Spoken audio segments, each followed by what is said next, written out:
Olá, meus queridos alunos, eu sou o professor Edilson Vitorelli, sou professor de Direito Processual Civil do Mackenzie, aqui no Centro de Ciências e Tecnologia de Campinas, e estou aqui hoje para dar a vocês algumas recomendações sobre o ENAD, o Exame Nacional de Cursos, que este ano contempla o curso de Direito.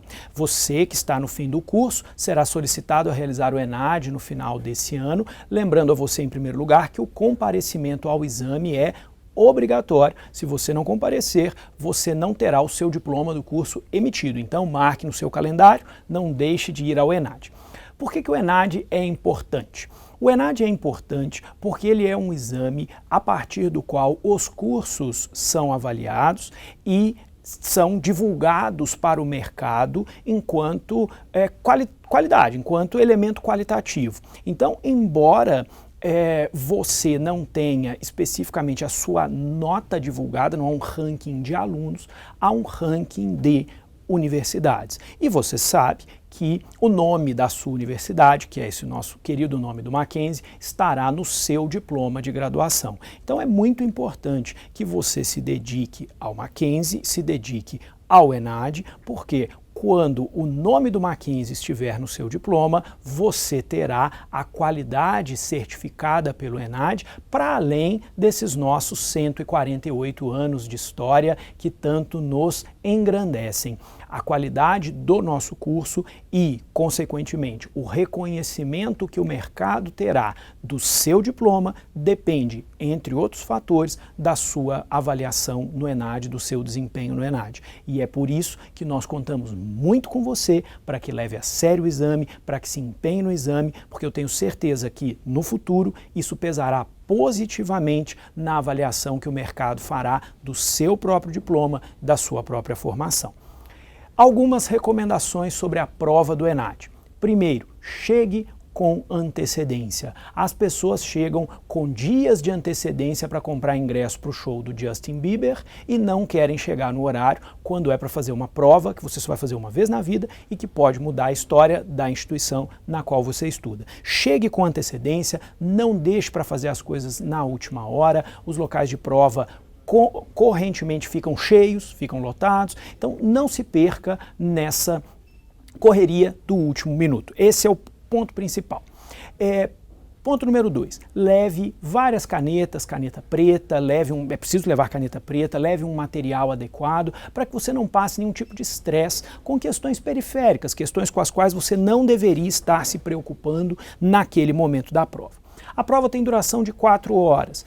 É interessante que você leve algum tipo de tira-gosto, algum salgado, algum pequeno lanche para você fazer durante a prova, porque é uma prova longa para que você relaxe um pouco. Mas a prova é longa, então muito cuidado, não perca tempo com questões desnecessárias, não perca tempo fazendo piquenique na prova, você precisa muito de leitura e concentração. Os enunciados são muito longos. Aliás, se eu só tivesse 15 segundos para falar com vocês nesse vídeo, a única coisa que eu diria seria: leia os enunciados. Os enunciados são longos e, via de regra, as respostas estão nos enunciados. Se você for capaz de fazer uma boa leitura do enunciado, você já tem uma boa parte da sua prova resolvida.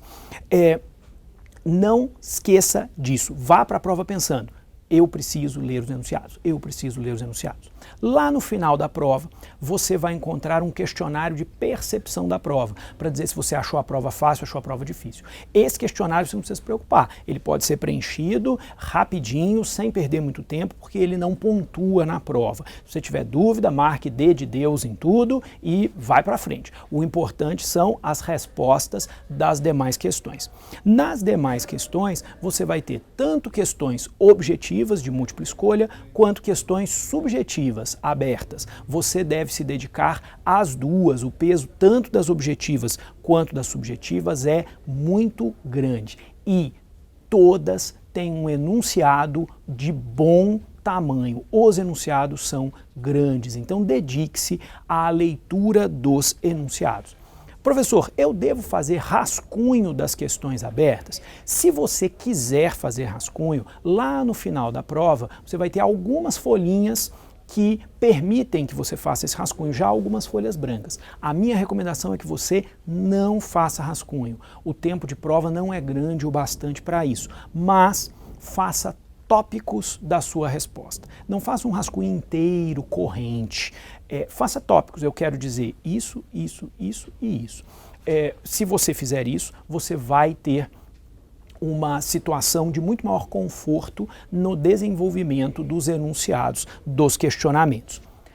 O foco da prova é, sobretudo, sua capacidade de interpretação, de compreensão e de expressão de ideias.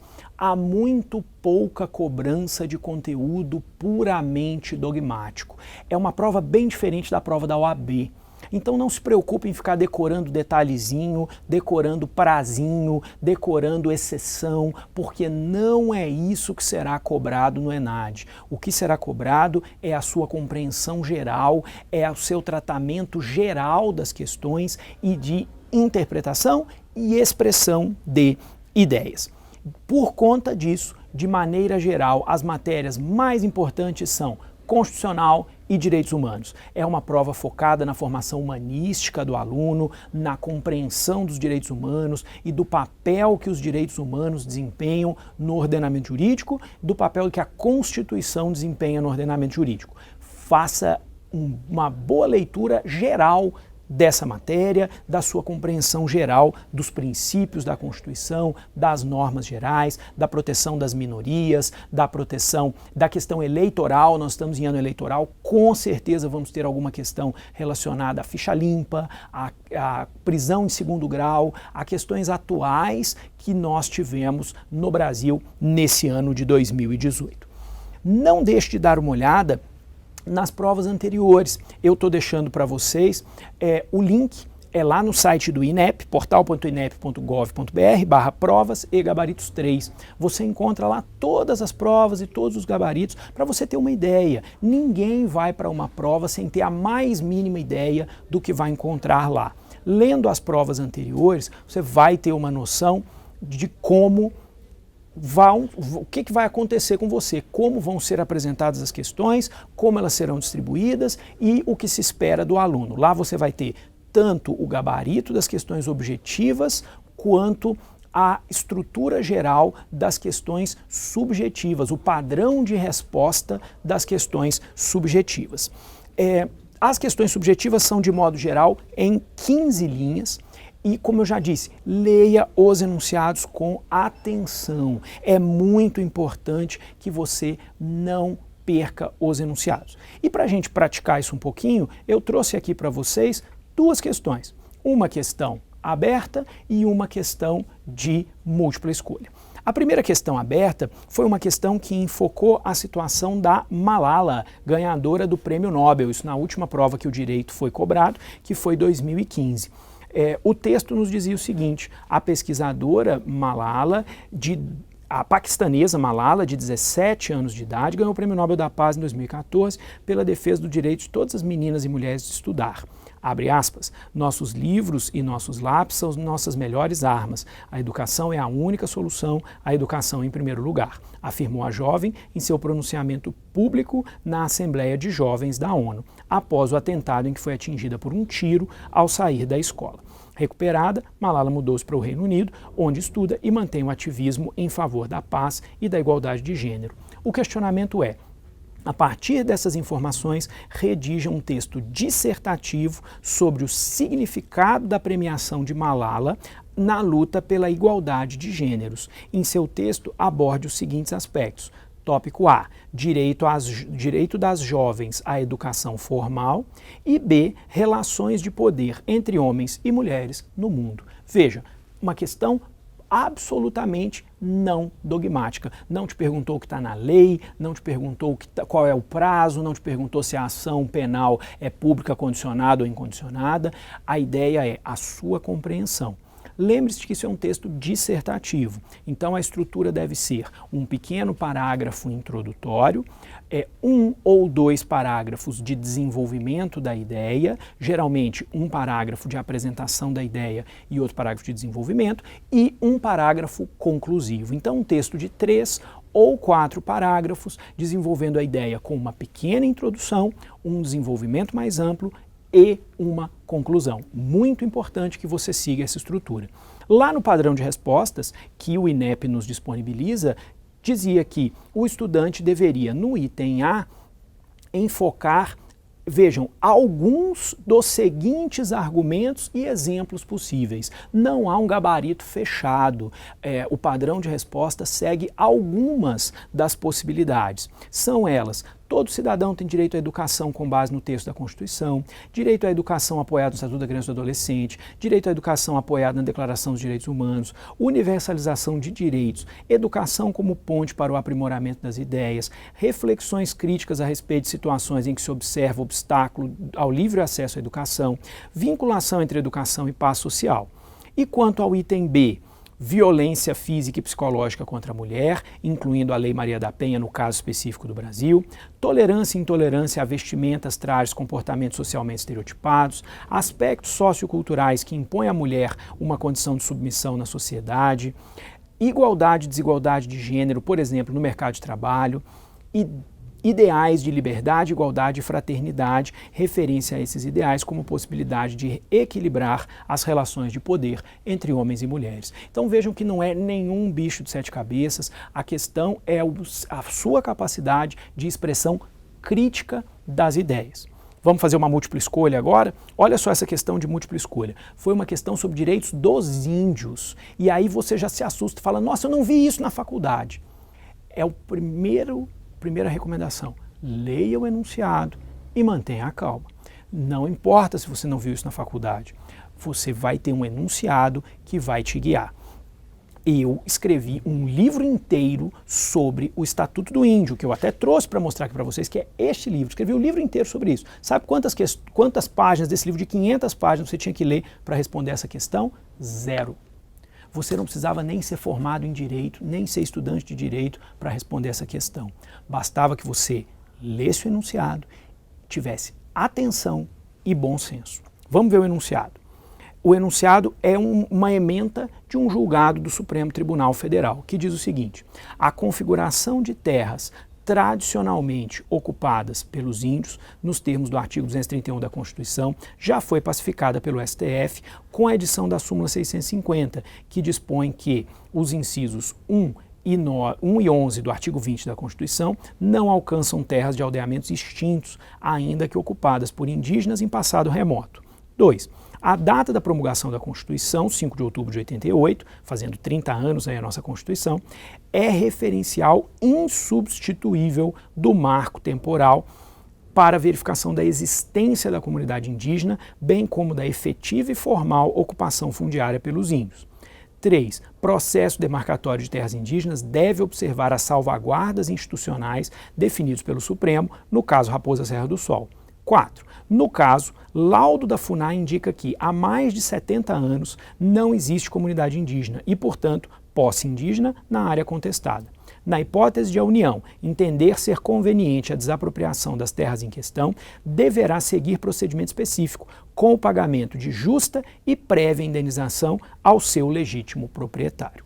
Esse é o enunciado. Vejam como é grande, como você tem que ler com atenção.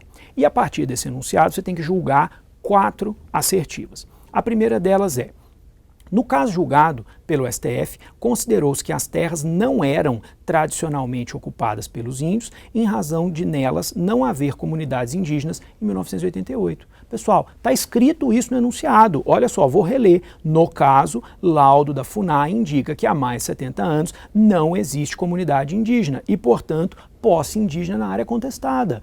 A assertiva é uma paráfrase do que está escrito no enunciado, claramente correta. Agora olha a segunda. Olha, se você marcou correta nessa, você já eliminou a alternativa C e a alternativa E, porque elas não contemplam a assertiva 1. Então agora você só tem A, B e D. C e E já estão eliminadas. 2. Conforme decisão do STF, torna-se juridicamente inviável à União desapropriar as terras discutidas, por não serem reputadas indígenas. De novo, está no enunciado, olha o que diz a última oração. Deverá, se a União entender conveniente a desapropriação das terras em questão, deverá seguir procedimento específico, com o pagamento da justa e prévia indenização ao seu legítimo proprietário. Quer dizer, se a terra não é indígena, se a União quiser desapropriar, ela pode? Pode, como qualquer outra desapropriação, com pagamento de justa e prévia indenização. Olha o que está escrito, olha a assertiva, conforme a decisão do STF, torna-se juridicamente inviável a União desapropriar as terras, por não serem reputadas indígenas. Claro que não. É viável desapropriar, só que com o pagamento de justa e prévia indenização. Está escrito. Se você marcou que essa é errada, você já eliminou a alternativa. A, porque a alternativa A contempla a assertiva 2. E agora você só tem duas opções. A alternativa B e a alternativa... já eliminou a D, também contempla a 2. Acabou, você já sabe que é a B. Vou corrigir o resto aqui com vocês, só a título de divertimento, já que estamos aqui juntos. 3. A propriedade das terras tradicionalmente ocupadas pelos índios é das aldeias, podendo por elas ser transferidas a particulares ou ao poder público. Nada a ver, nada a ver. Onde já se viu isso? Nada a ver com o enunciado, nada a ver com nada. E o 4, compete à União proteger os bens indígenas, bem como realizar a demarcação das suas terras. Correto, é competência da União fazer essa proteção, artigo 231 da Constituição, como está escrito no enunciado. É a União que realiza a proteção, a defesa dos povos indígenas. E é isso aí. Veja que em nenhuma dessas duas questões você era demandado a, de fato, conhecer de direito indigenista. O que você precisava era ler o enunciado com calma e fazer uma estruturação de raciocínio que lhe permitisse responder.